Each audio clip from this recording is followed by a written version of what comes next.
swift, modern planes have made a lake of more than 2,000 miles of the Pacific Ocean. By jet, only 4 or 5 hours separate the volcanic shores of the 50th member of the Union from the mainland of the United States. In the Air Age, San Francisco is a neighbor of the mid-Pacific city of Honolulu.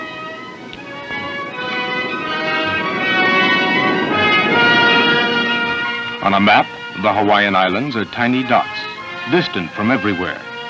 Yet they have attracted people from everywhere. There are 20 islands in the group, but only 8 are inhabited, large enough to show on this map. In Hawaiian, Honolulu means sheltered bay.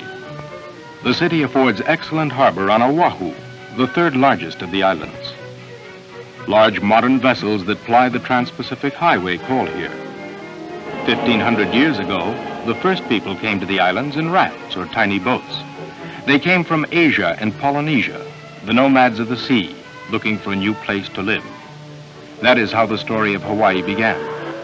In 1958, Honolulu dock workers unloaded more than 3 million tons of cargo from around the world for the people of Hawaii. Construction material, machinery, automobiles, household appliances, clothing. Though the 50th state has an agricultural economy, much of the food consumed by the islanders comes from across the sea. Half the people of all the islands live in Honolulu. Though far from the mainland, the streets of the mid-Pacific city are typically American.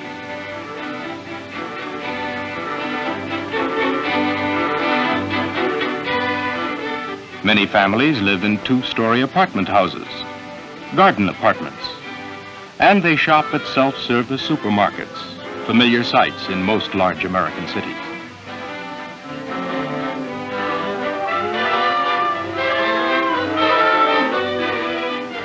But the 50th state adds something new to the heritage of the United States. King Kamehameha becomes part of American history. He united the tribes of the islands 150 years ago. He welcomed settlers and new ideas from east and west. Today, the city of Honolulu is administered by an elected mayor and a board of supervisors. 4 members are of Japanese descent, 1 of Chinese, 1 of European.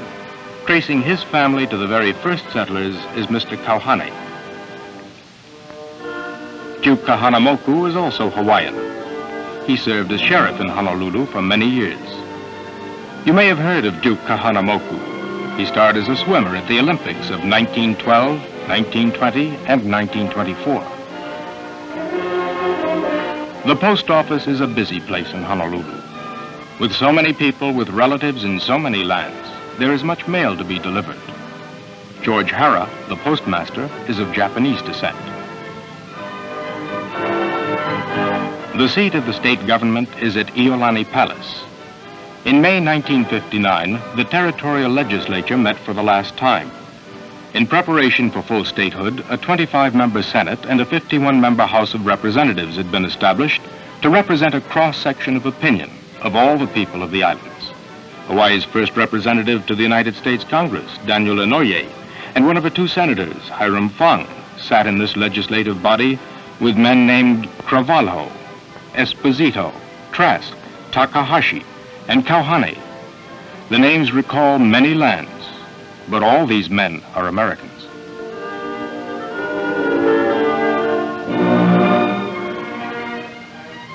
Aviation has helped Hawaii come of age. The islands are spread out over 400 miles of ocean. 4 airlines and 13 airports have almost eliminated distance between islands.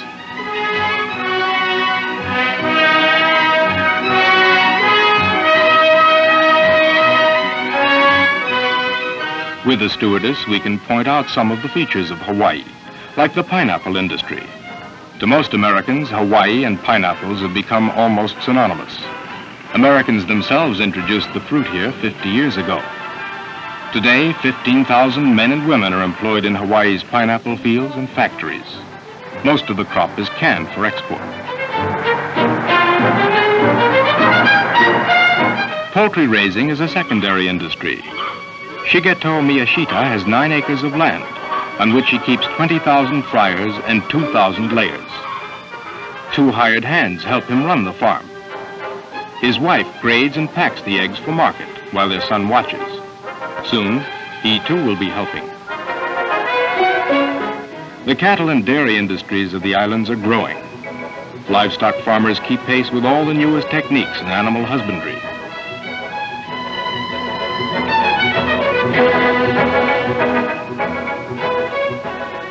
Irrigation canals lace the fields of sugarcane, Hawaii's most important crop. When the cane is ripe, the field is set afire. The tangleweeds burn, but not the stalks full of sweet juice. The ground is level enough for tractors to harvest the crop. Hawaiians also grow coffee, nuts, rice, sisal, bananas, and other agricultural products. But sugarcane is their major crop, and refined sugar their major export.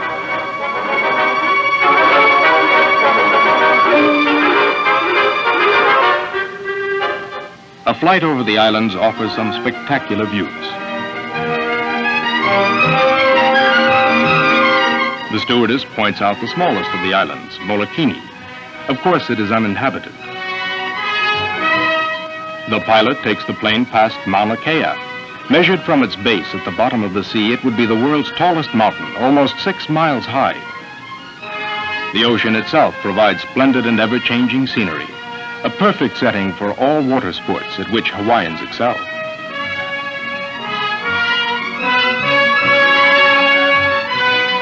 The trade winds keep the temperatures mild. The sun and the cool breezes encourage all sports. Dr. Richard Yu, whose ancestors came to Hawaii from Korea, can be seen among youngsters at the athletic fields in Honolulu. His interest in sports and good health go well together. He has helped train many weightlifters and long-distance runners. Now he wants to help women athletes in track and field events.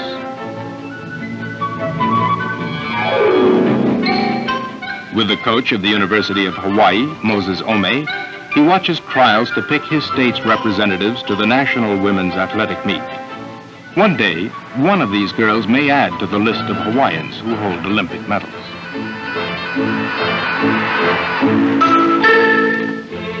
So richly endowed by nature, it is little wonder that the people of Hawaii are deeply religious. There are many Buddhists as well as Christians on the islands.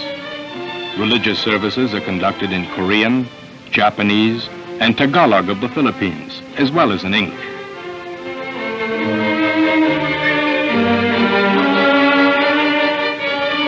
The 50th state provides free education for 130,000 children, almost a quarter of the population of the islands.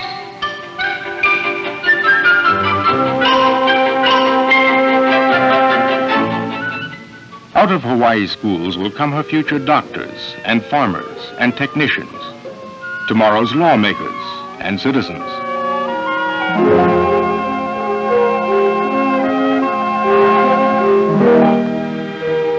Those who complete high school can go on to one of 5 colleges on the islands. The University of Hawaii was founded 7 years after the islanders voted to become territorials of the United States in 1900. Today it has an enrollment of 7,000 students. Its large library has books on every subject in many languages. The Oriental collection is particularly large. This far western state of the United States has firm roots in the Far East. The newspaper Hawaii Hochi can be turned from both sides. It is printed in Chinese and in English.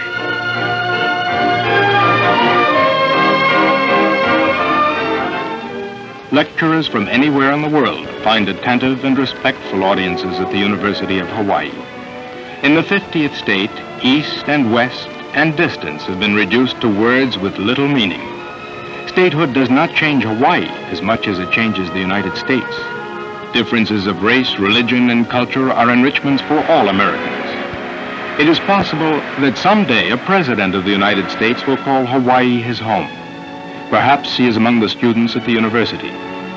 Like those adventurers who first found the Hawaiian shores 1,500 years ago, these young Hawaiians can look forward to unlimited opportunities.